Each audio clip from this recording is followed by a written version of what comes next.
This is True Voice Unfiltered, the podcast where raw truth meets real transformation. I'm your host, Daria Anne, ghostwriter, content strategist, and holistic health warrior. No, I'm not a doctor, nurse, nutritionist, or any kind of medical professional, and this show does not dispense medical advice. I'm just an informed patient sharing what I've learned on my own healing journey. I also interview accomplished authors, speakers, entrepreneurs, and functional medicine practitioners who are transforming lives. If you're ready to break free from the sick care system, reclaim your health, and transform your life, you're in the right place. Let's get unfiltered. Hi, everyone. Did you know that October is National Down Syndrome Awareness Month? And in episode 9, I want to do something a little bit different and honor my brother Ralph, who was born in 1959 with Down syndrome during a time when the standard conventional wisdom was to put these kids at an institution and just forget that they even existed. And that is exactly what happened when he was born. My dad was a resident at the time. So my dad was not yet in private practice as a general and vascular surgeon, and he was several hours away. He was in the state of Pennsylvania, but several hours away doing a residency. My mom at the time had an 18-month-old, my oldest brother, Mark, and she was pregnant with Ralph, and he was not due. This was October, early October, and he was not due. I think he was a month premature. Okay, let me be honest here. I'm going to be interviewing my mom, so I'll get the truth from her. But he was premature. She went into labor early. Fortunately, her parents were with her, her brother, and she had family around her, her sister, so she wasn't totally alone. But my dad, was not there, and Ralph came quickly. I'm going to let my mom tell that whole story. But the point is, he was born. Initially, they told her she had a beautiful blonde bundle of fluff. He was blonde. He was really cute. I'll share his pictures later. And no one noticed anything was wrong or different about him. And then the next day, when my mother was alone, now by then, they got in touch with my father. He got permission to drive home to Philadelphia, which is where they were living at the time. But he was several hours away. He was driving back. And I believe that my father, he still hadn't gotten there. So my mom happened to be alone in her room at the moment when this unknown pediatrician, she had never met this man before, walks into her room and proceeds to announce that her baby, and I think he used the term mongoloid. I don't even think he used the term Down syndrome. I hate that word, mongoloid. Anyway, basically came in and told her that my brother was not going to walk, talk, or do anything that a normal, healthy child would do. And since my father was going to be a doctor, his advice to her was to put him in an institution because he would be a quote unquote stigma to her family. Now, my mom was only 28 years old at the time, and I want to point that out too, because I don't know if this misperception still persists today, but it used to be that people always thought that, women in their 40s who had babies, that's when babies were born with Down syndrome. My mother was 28. This was only her second child, right? She went on to have 3 more, which I find absolutely amazing. I would not be here if she hadn't done that because I am the youngest of 5 children. But she basically was 28 years old and had the strength to say to this doctor, not even to say, to tell him, command him to get out of her room, stay away from me, stay away from my baby. And I really admire that, and I want my mom to tell that story in her own words because it's pretty amazing for a 28-year-old all by herself in that moment to be confronted by a doctor she doesn't know, a pediatrician she never met before in her life, who just came in there and made this dire pronouncement about her second child. After the day before, they had told her everything was great and he was beautiful. And he was a beautiful baby. So thankfully, my dad got there. My mother's gynecologist, who was awesome, she loved him, he was furious when he found out what happened because this pediatrician went in there and talked to her without his knowledge. And he was really angry when he found out. And he told my parents that there are all shades of gray. No one knows for sure, only the man upstairs, as he put it, to get him tested and to work with him and, to kind of just see what his potential was. And let me tell you something, it was a family effort. My great-grandmother, my mom, my grandmother, my mom, my aunts, my uncles, everybody pitching in to really help Ralph reach his potential, and he did. And I'm going to, again, let my mother tell that story, but I'll just say that Ralph went on to have a very successful, happy, productive life. He went all through the special education system in the public school, where he had a lot of friends. He was involved in a lot of things. Then he worked for, I believe it was 23 years at a local hospital where my dad was on staff. And the funny thing was, it wasn't my father who got him the job. My parents weren't even sure like what they were going to do after he was done with school.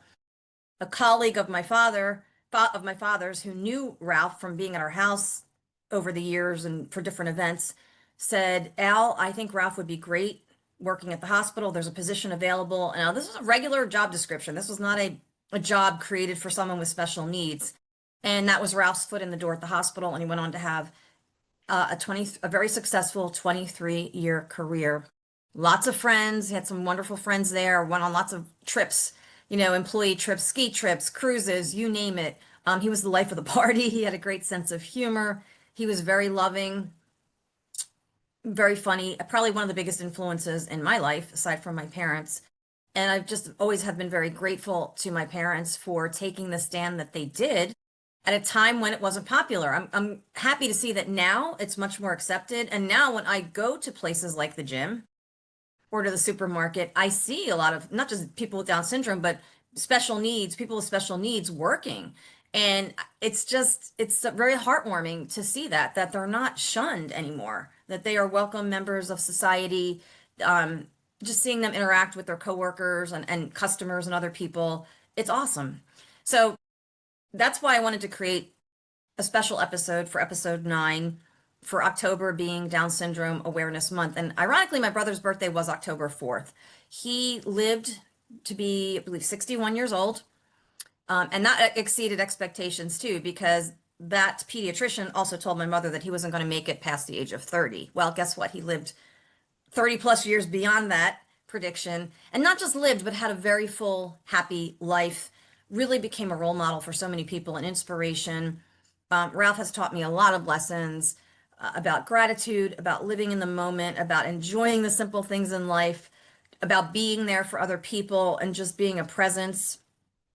I could tell story after story. One last thing I'll say here is that Ralph actually, his whole story ended up being my first ever byline in a publication back in 1997.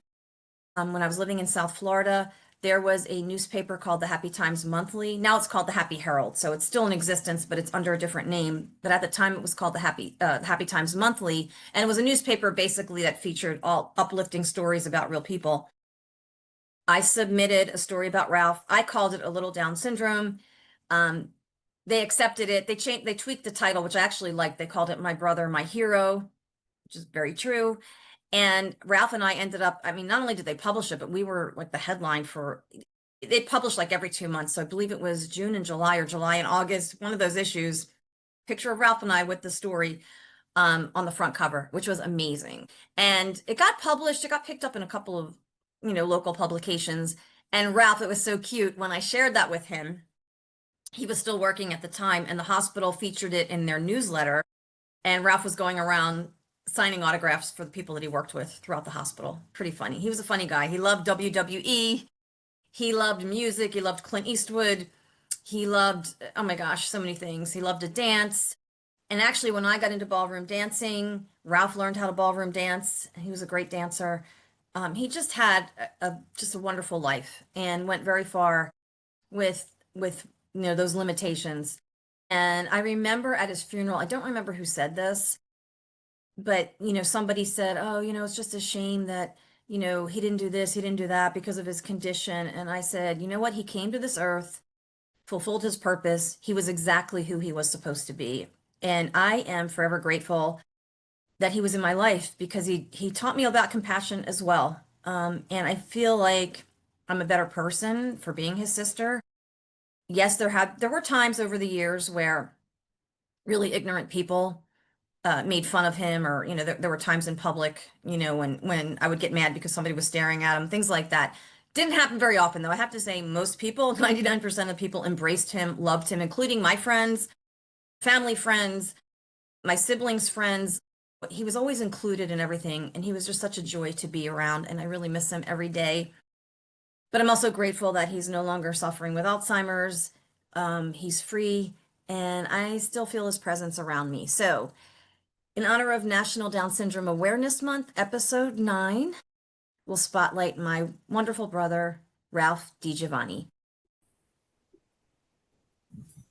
So I am here with my wonderful mom, Ralph DiGiovanni, and it's National Down Syndrome Awareness Month, the month of October. And I wanted to interview my mom about my awesome brother, Ralph, who was born on October 4th, 1959 with Down syndrome. So Mom, let's go back a little bit. So you and Dad got married in 1957, right? And then when Ralph came along, he was your second child. So why don't you take it from there and just tell the audience a little bit about that?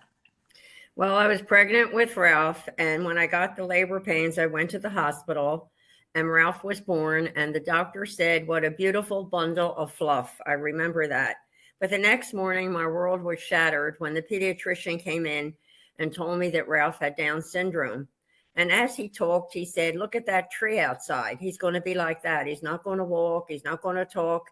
He's going to be a vegetable. And I suggest you put him away because he'll be a stigma to you and your family." Well, the more the doctor talked, the angrier I got. I finally got up the courage to say to him, "Get out of this room. You're discharged as my pediatrician." I said, "Only the man upstairs knows his potential. You don't." And so I left it at that. And when the OBGYN doctor came in, he was furious that he had upset me without speaking to him first, as I was his patient. So anyhow, long story short, I got Ralph involved with a new doctor, a Dr. John Williams, who was in Germantown, who was a certified pediatrician, who had a long and established career as a great doctor. And Ralph really flourished under his care. So I was so glad that I made the decision to discharge Dr. Wells, and I never heard from him again. Now, Mom, just to set the scene, because I think this is pretty amazing. You were what, 28 years old? You were young. Yes. So you were not like, he was not a quote unquote change of life baby, as they like to call them. I mean, you were 28. Mark was what, about 18 months old at the time? Yes. Mark? Yes. And Dad he was in Pennsylvania, but he was several He was hours away. Yeah, he was away in Sarah, Pennsylvania on a rotation. And I was all alone when the doctor came in with this news. And needless to say, I was really upset. I didn't know the full extent of what was going to happen. But thank God, God took over and Ralph flourished and became one of the most influential people in my family. So when people said, "How many children do you have?" I'd say 2 boys, 2 girls, and an angel. And that's truly what he was. He was truly an angel, brought a lot of love and joy to everyone he met. He went on to school. He was in the special class. He thrived. He even went to Marple Newtown High School, where he went on class trips, went on cruises, went on anything that was going on in the hospital. Ralph was always a part of. He was adored and loved, and so many people took him under his wing, especially the girls at Marple Newtown who escorted him on the many class trips. Gina and Judy, I remember their names, Gina and Judy. They used to talk about them all the time. Had a great personality and just did very well. And then a dear friend of ours saw his potential, Dr. Frank Cianciulli, and he suggested that Ralph get a job under his program at Mr. Fitzgerald Mercy. And he got Ralph a job where he flourished, and then eventually ended up in material services with Dr. Bill Carlin, who loved Ralph, and Ralph loved him. They'd have lunch together every day. And then when Bill left, it was Larry, who was also very good to Ralph. And finally, after many surgeries for hernias, Ralph was finally able to quit his job, as he wasn't able to carry on the duties of heavy lifting and all. And the hospital was not compliant and giving him something less. And I was surprised for a Catholic hospital to have this attitude. But all things prevail. And Dr. I can't think of his name right now, but the doctor said, he did not want him to work in that heavy thing because it would activate the hernia again. So Ralph was home and accompanied me on all my trips. He was like tied to my hip. We went to the casino, which he loved. We listened to music in the car where he'd be swinging and dancing, and he just loved it. He just loved life, and he was a joy to everyone that knew him. Yeah, absolutely. A couple of things I want to go back to, Mom. So yes, Dr. Cianciulli, like huge shout out to him, because I know you and Dad weren't sure what he was going to do after he graduated, Ralph. But I want to go back in time even before that, because he had wonderful teachers. And I want you to tell the story of Mrs. Izumi and how she called you and Dad in for a conference when Ralph was, what, about 8 years old? Yes, she called us in and she said, "Ralph has potential. He doesn't belong in this class. I'd like to see him moved up." She worked with him, and she even had him take piano lessons from her husband. Dr. Izumi, who taught Ralph for about 6 months until he contacted Tic de la Rue and would have to give up the piano playing. But Ralph also took dance lessons at Arthur Murray's and took part in a lot of the showcases they had. And he was just a Yes. joy to be around. He loved life, he loved people, and it showed. No, he did. And I remember, I think it was Bill Carlin that used to tell you, I wish I could clone him because he was such a good worker. Ralph was so conscientious and he loved data entry. I remember that. He loved computers, he loved data entry. He always wanted to help people. So I remember a time, now we had a friend, he became a friend, but Dominic, who you hired initially to pick Ralph up from work. So we used to go into work with Dad. And I just remember Dad always saying how he and Ralph used to have the best conversations in the car on the way to work. It was so cute. And I remember Dad sometimes waking him up for work, and Ralph didn't want to get up because it was early, and he'd be rubbing his head. And poor Ralph lost his hair. That's another story. But I just remember how Dominic was waiting. Now, this was in the days before nobody had a cell phone back then. This was the 80s. And Dominic was waiting in their usual spot, and Ralph was never coming out. And he went in, and there was Ralph behind the reception desk answering the phones because apparently the woman the receptionist had asked Ralph, "Hey Ralph, I have to go to the ladies' room. Do you mind manning the phones for a couple of minutes until I get back?" And I just think that's amazing. And it was funny. He'd say, "Hello, this is Fitzgerald Mercy. May I help you, please?" But Yes. anyhow, the other story about the casino, which was interesting, was the other day I went to the casino with a friend of mine, and this couple came up and they said, "Oh my God, how are you?" They were so good to Ralph. They would always save a machine for him at the poker table where all the machines were. And they loved Ralph and they looked forward to him. And they were so sad to learn that he had passed because I hadn't seen him in a couple years. But they were so good to him. And then this other Black woman, Barbara, she loved Ralph. She started to cry when I told her that Ralph passed on. So he met many nice people at the casino. In addition to winning money, he was great at cards. He was sharp. He really was. He read. Yeah. John Grisham was his favorite author, and he loved John Cena. He loved wrestling. He loved football, and he loved Cole Hamels. And he had his He did. favorites. Yeah, he Well, I was. remember, yeah, when we were little, Mom, he loved Mike Schmidt. Well, when we were younger, and we used to take us to the Phillies games all the time back then. And he loved Mike Schmidt, and he found out where Mike Schmidt lived. And I remember we went there one day, and God bless Donna Schmidt, like she was talking to him through the window, and she was very nice to him, and just just funny. I mean, he seemed to have this way of just disarming people. And another story I want to tell too, because he loved the movies, right? And this was, I think, back when there was still an AMC movie theater at Granite Run. So anyone who's local to Delaware County will understand what we're talking about. But there used to be an AMC theater there. You used to be able to just drop him off. That's another thing. He never learned to drive, but he was very independent. Like you'd drop him off, he'd go see the movie by himself, he'd go get dinner. He never had a problem. And this is what's really interesting to me. I know people who don't have Down syndrome who will not walk into a restaurant and eat alone because they're too self-conscious about it. Ralph didn't have those inhibitions. So anyway, I think you sent Dad to pick him up. You're like, Ralph went to see the movie. He's going to get something to eat. He'll be at Pizzeria Uno. Please go pick him up. So Dad couldn't find him when he walked in. And so he says to the hostess, have you seen this little guy? Because Ralph was about 5'1". I'm only about an inch taller than him at 5'2". And, he described Ralph to the hostess. Her face lit up and she's like, oh yeah, he's over there. And there was Ralph sitting there talking to these two guys, having a couple of beers. And I remember Dad, when Dad told the story, Ralph took one look at him and they looked at the two guys and he said, "Shia guys, my dad's here. I got to go." And on the way out, my dad said to him, "Ralph, do you know those guys from work?" And he's like, "Oh no, I just met them when I was in there." Like he didn't know these people and they just started talking. I mean, that was amazing to me about him. Another funny story I have to tell is went to the Phillies game, and on the way back to avoid the crowd, we stopped in at the casino. And as we were sitting there, a group of the Pirates who were in town were walking by, and Ralph looked up at the coach, I believe it was Chuck Noll at the time, and Ralph ran up to him and said, Chuck Tanner, I think. Chuck Tanner? well, whatever. Chuck Tanner, But yeah, I anyhow, think, yeah. yeah, Ralph went up to him and said, "Can I have your autograph, Joey Bishop?" Well, the guy broke up. He was hysterical. The guy And cracked up. He wrote down Joey Bishop for Ralph, and Ralph was happy with that. But that was a funny story.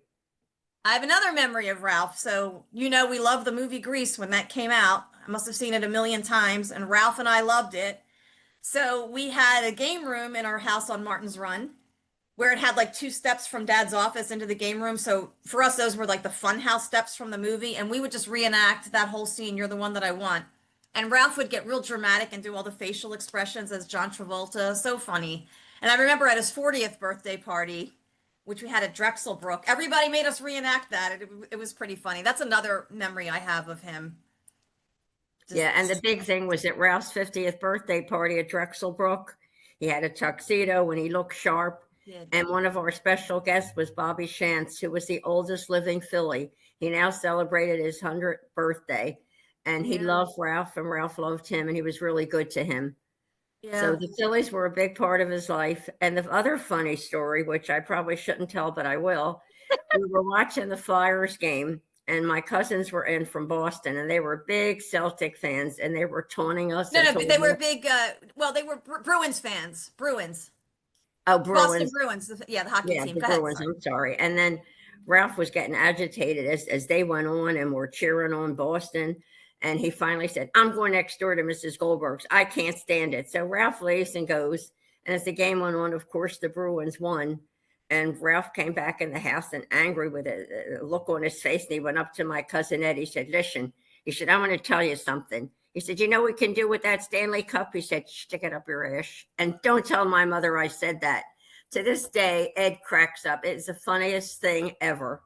But he was clever, Ralph, Yes. and he was true to his sports teams. He loved them, and he defended Yep. them. And he just brought a lot of love to a lot of people, and I was happy that he was born. Yeah, no, it's amazing. I mean, and so Because many people. I was going to say back in the day when Ralph was born, most people put them in an institution, which was horrible. Because today, thank God, you see them in supermarkets, you see them in all walks of life. They're capable as everybody else is to carry on a job.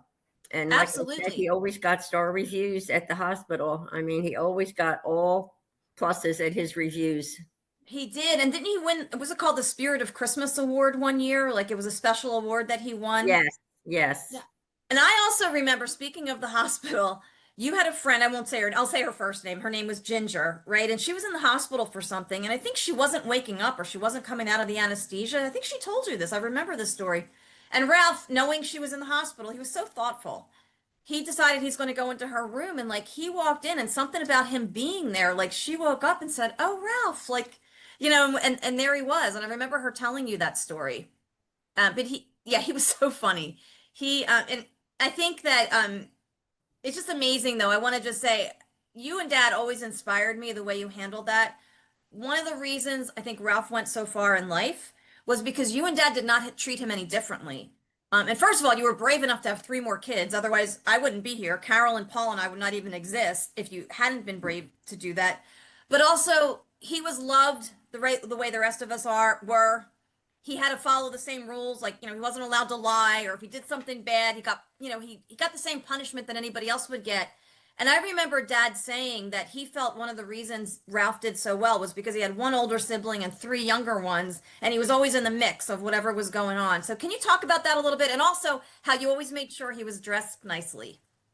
Well, I think a lot of mistakes that people make, and I don't think it's knowingly done, but when they have a child like that, they kind of treat him differently. He doesn't get dressed like the other kids. He doesn't have to follow.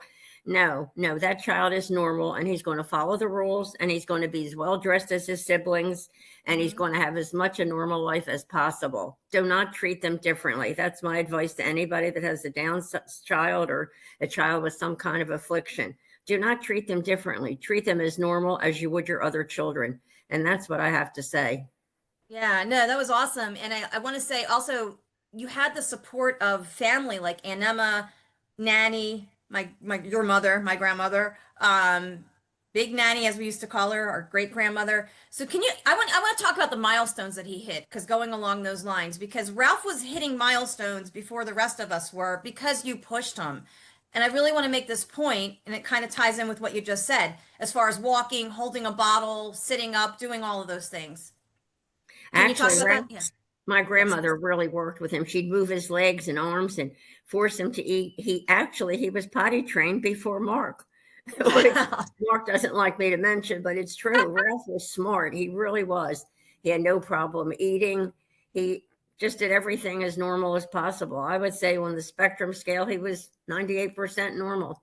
Yeah. Yeah, and I think it's the power of family too and commitment and also seeing these children as children of God, which they are. I mean, there was a time in history when if somebody was born with any kind of disability or any affliction, it was thought to be a punishment from God or somehow the parents did something wrong. And I'm so glad that a lot of that has changed now. And these days, people with Down syndrome are embraced, just like you said. Like when I go to the gym, not it's not all just Down syndrome. I see a lot of people with special needs working there and it makes me feel so good and they're so friendly.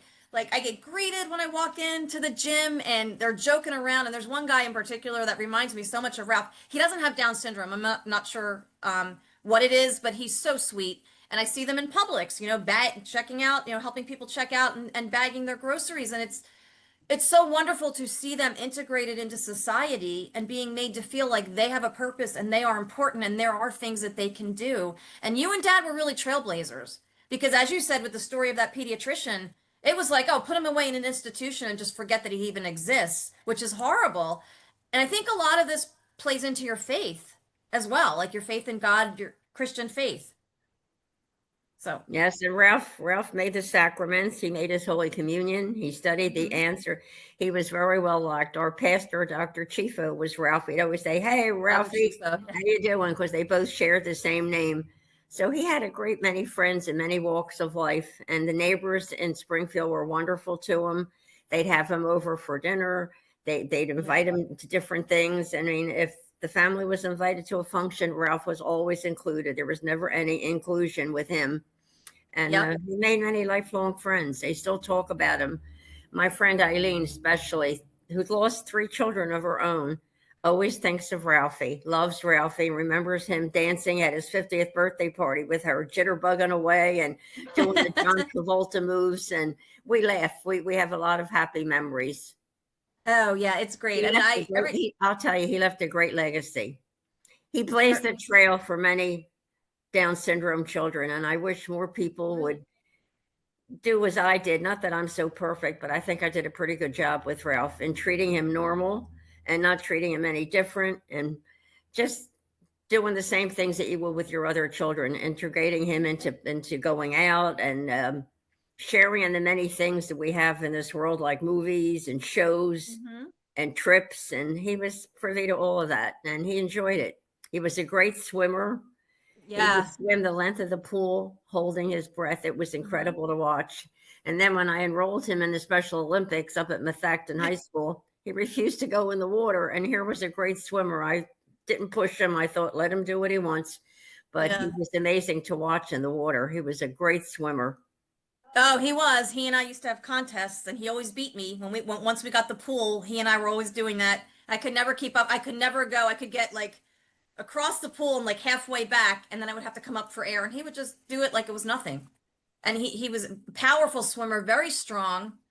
Yeah, just amazing. And I have to say, I appreciate that all of my friends embraced him, and I think Paul's friends, Carolyn's friends, Mark's friends, everyone embraced him. I never had a friend who shunned him or didn't want to be around him. Like everybody loved him. And now, of course, people being people, there were different times in public where I would catch somebody staring and I get really pissed off and let them know about it. But I mean, I would say that was rare. I would think 99% of people embraced him. And even your friends, like when you would go to the casino, I think you took him to Vegas one year and with your friends and everybody had a great time and, and no one minded. In fact, they loved having him around. So And I give a shout out. I was going to say the other nice thing was that my son Paul, who was at St. Joe's University, got Ralph into his fraternity. Yes. And they were so happy to have him. And Ralph participated in many of the events they did for the underprivileged. And Ralph helped push wheelchairs to earn money. And he did everything that the other boys did. And he was a gifted member of their fraternity. Yeah, he was. It was just an honor for him to be accepted like that. He had the jacket and everything too. Yes, I remember that. He had all the things that went with it. Well, I'm hoping I can get Paul on here to do a quick interview about that because, yeah, that was really cool. I mean, he had so many great experiences. I want to tell another story, Mom, too, because you were there for this. So after Ralph passed, and I have to say, as difficult as it was, I'm so glad he was home. We were there. We were all around him. He knew we were there. And It was tough. I mean, it's tough for the people left behind, but I think for the person who's passing, I mean, I wish everybody could die that way, like surrounded by your family and friends. But anyway, we had gone to the funeral home the next day, and at one point, the guy that was helping us left the room, and we're sitting there, and all of a sudden, this woman came in, and she said, "Oh my God, I saw Ralph's name on the list. I'm Izzy. I used to work at Fitzgerald Mercy. I was a nurse. Ralph was awesome." And she went into this whole story about how when he, because he was in material services, so when he would arrive like on her floor, I guess with new linens, he would call out to her, "Izzy, I got the linens." Like she told the story, but she also told a story of how they were all on a trip in the mountains somewhere, and they were skiing, and she and Ralph were not on skis, but I forget what you call them, those round things that people sit on and they slide down. I don't know why I can't think of that word right now. And it got to a point where Ralph didn't want to drag it up the mountain anymore. He wanted her to carry it for her. But just some funny stories, and yeah, like you said, he touched everyone. And I heard from people when I posted his obituary on Facebook. People reached out to me that I never even met before to tell me how wonderful he was. Yeah, the other funny story I remember was my niece Anne and her husband David took Ralph to Atlantic City. And at that time, I believe it was the Tropicana had amusements in the front of the casino. So Ralph wanted to go on the Ferris wheel. So he gets in and Annie's standing below watching him go up. As he's halfway up, he takes off his wig because he had alopecia, which was sad because he lost his hair. Took off his wig and said, "Here, Annie, catch." And Annie said, "There I am," and a crowd of people catching a wig. And people were hysterical. But it didn't bother Ralph. He just thought he didn't want the wig to fly off while he was going up on the Ferris wheel. So he threw it down to Anne, who was like beside herself, hysterical, catching a wig in midair. Yeah, well, and that reminds me too. So you mentioned the alopecia. I mean, Ralph, I used to get angry at all the challenges he had to face in life, but Ralph just never he took everything in stride. So he was about 17, I think, when he got alopecia and his hair fell out, and he just never missed a beat. I mean, you used to get him really nice wigs so he wouldn't feel self-conscious. And remember now your friend Lil, when her grandson was little, he's a grown man now, and we had the pool, and he would say, "My friend Ralph has magic hair. He can take it on and off," because Ralph would obviously take his wig off to go in the pool. And I just thought that was the cutest thing. Ralph just never let anything bother him, and he had a lot of challenges. And, and unfortunately, Alzheimer's later on in life. And just, I used to be really angry that he had to go through that. But I look at it now that he just faced everything with like courage and determination. He was very determined person, and had a great sense of humor. And I think anyone facing a challenge could really learn from him. Well, the kids loved to tease him, especially Mark. And his favorite thing was, "Stop it, Mark. Stop it, Mark." I always remember that. It was so funny. And Mark would say, "I'm dry. I'm dry. Get Yeah, me a drink. Get me a drink." And he put his hands in his mouth and say, "Oh, stop it, Mark. he would Stop it, get so Mark." pissed. He would get so But pissed. And he and was with and then with Dad too. If Dad would say something that he didn't agree with or he didn't like, he'd look at you and he'd roll his eyes and then he'd go like this. He'd like very dismissive with his hand. Yeah, he was. He always defended his mother. Nobody could He say did. anything. If they would ask him something and he didn't know the answer, he'd say, "Ask mom, ask mom." And I said, "Ralph, they're asking you. They're not asking mom." But No, I know. he was Mom, very, sorry, very go ahead. devoted. He was your number one cheerleader and supporter. And there were many times along the way where he would just say to me, just out of the blue, "Mom saved my life. Mom saved my life." I'm gonna start crying. I don't want to start crying, but he knew that you fought for him. No, Like and the he other knew good that. thing was And when I sent him to Florida and he fell and how yes. smart he was. Do you tell the story? Yeah, so I was at work and I'd been at my job for a couple of years, but I transferred into a new department and it was crazy. So he was staying with me. We had the house in Boynton Beach at the time, and it had Dad and I think Uncle Frank had done like the speckled flooring in the garage. So, I had plenty of food in the house and everything. I said, "Ralph, I'll be home later, watch TV." It was raining. I said, "Watch TV, do whatever you want to do. I'll be back." I told him what time I'd be home, and then we would go out to dinner or something. And he called me at work like later that day and told me that he broke his ankle. And oh my God, I had to rush home. What had happened was Ralph is so good-hearted, always wanting to be helpful, decided he was going to go out and get the mail. And he ran, and and that floor got slippery because of the rain. I guess his feet were wet and the floor was slippery, and he fell and broke his ankle. And when I got home, I was expecting him it was a two-story house. I was expecting him to be on the first floor, like on the couch or on the floor or something. I couldn't find him when I first walked in. I went upstairs. He was laying on my bed, but he had his ankle elevated on a pillow. which was amazing to me that he even had the thought to do that. And maybe he picked that up from being around the hospital, because that's where he worked, and who knows? I mean, he remembered it. But I thought that was really neat. And then I have to give a shout out to my friend Marty. She's a foot and ankle surgeon. She took great care of him. I remember she set his cast, and I think the doctor up here, when he came home, said it was one of the best settings he'd ever seen a doctor do. And she fit me in. She was very busy, and she fit him into a very busy schedule to put the cast on him, and she did a great job. So I don't know, Marty, if you're going to watch this, but I want to give you a shout out because she was really good to him. Well, that's the story of Ralph. Yep. I think we've covered all the anecdotes about him, and Yep. he'll long be remembered after we're gone. So God Yep. bless you, Ralph. May you rest in peace. God bless you, Ralph. Rest in peace. Fly with the angels in the starlight. We love you. We love you, Ralph. We love you, Ralph. God bless you. God bless. Fly with the angels in the starlight. With your grandparents and your dad. And Dad. Yep. Well, thanks, Mom, for joining me. I really appreciate it. No problem. I wanted them to hear my story. I think it's an inspiring one. Yep. You're going to help a lot of people. Thank you. All right. Thanks, everyone, for tuning in.